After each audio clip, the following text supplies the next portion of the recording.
What's going on, everybody? Jimmy like Caleb back in, and today we were talking about the Metaphor demo. Now, usually I don't do like a first thoughts and impressions video on stuff, but this is the longest demo I have ever played, and I've played some decently long demos, but this took me 4.5 hours. That's a long time, bro. And the reason for that is it's literally just the beginning of the game, like straight up. So I guess that makes sense when you look at it like that, but it's like, jeez, bro, it's crazy. But yeah, I mean, I was really excited from this game the moment it was announced or shown. It was announced a long time ago, but in terms of actually like showing the game in 2023 is when I really started to get excited for it.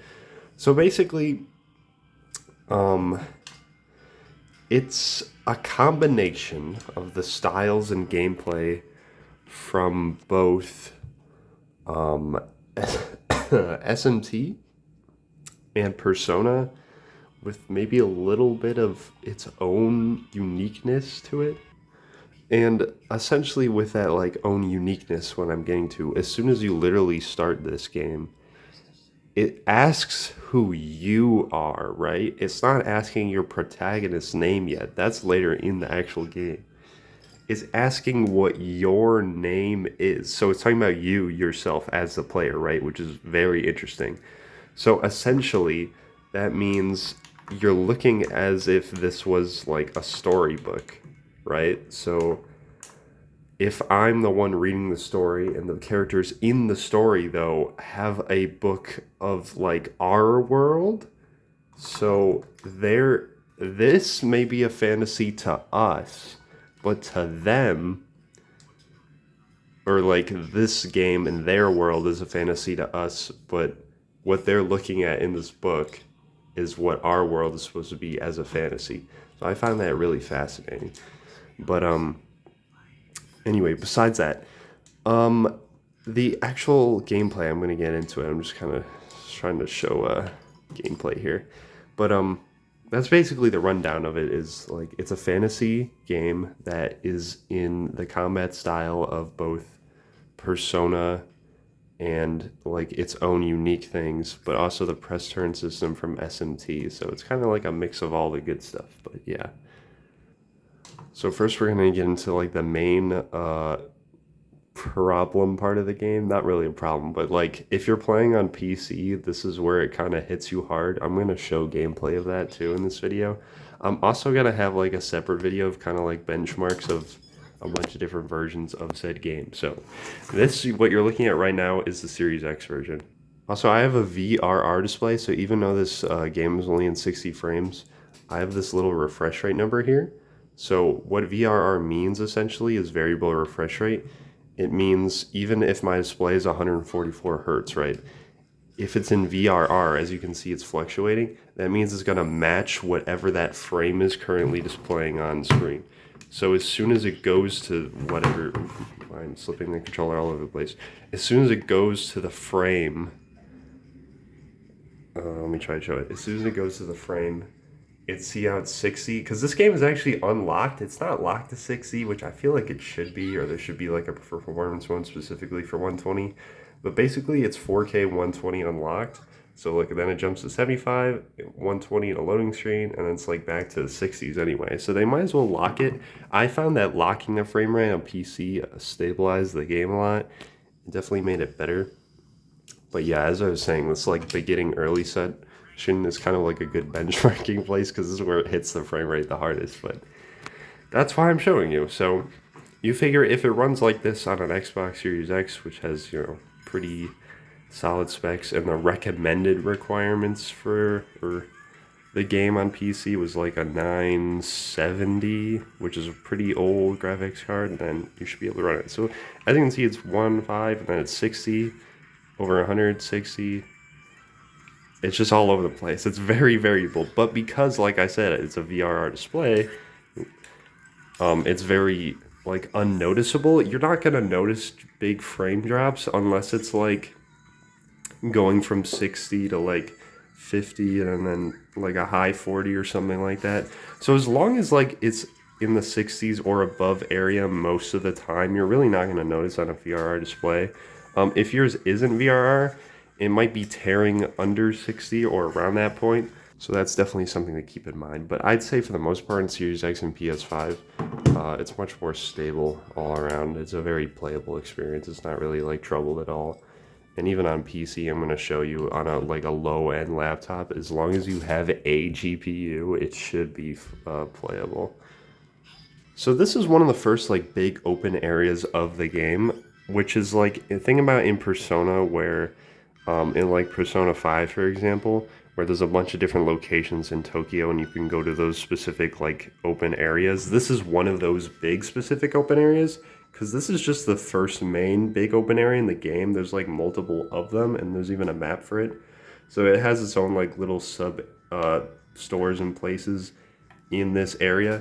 So you can see this area is like 100, and then you turn the camera and then it'll drop to 60, which it seems like a big drop, but it's really not that noticeable, like I said, because it's a VR display. So if you're worried about that at all, I would not worry about it, especially if you're on a VR display. If you're on a TV though, when I was playing it on the PlayStation, it might be slightly noticeable, but it's not like so detrimental to the game because it's not like it's dropping to like 30 to 60 all around. It's just very more small incremental things you're probably not going to notice really much. So I wouldn't worry about it if you're concerned about performance at all. As for the PS4, I have no idea what that looks like. I have not played that version, so I couldn't tell you. But for every other version, it should be fine.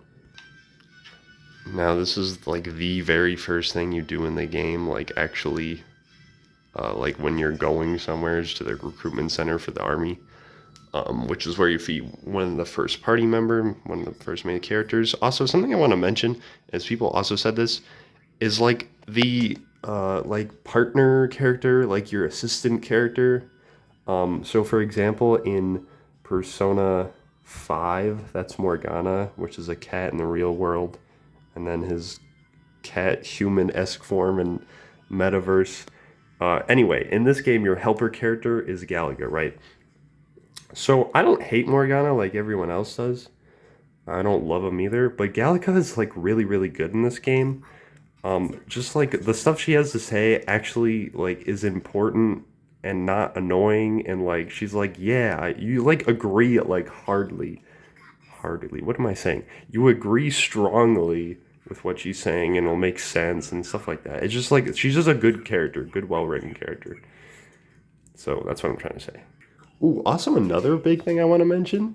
I don't know if they're like looking at Soul Hackers too, because that's not like the well-selling Atlus game. But one of the good things about that game is you're playing as a character, but they already have a name, Ringo, right? But that main character actually speaks. And what do they do in this game?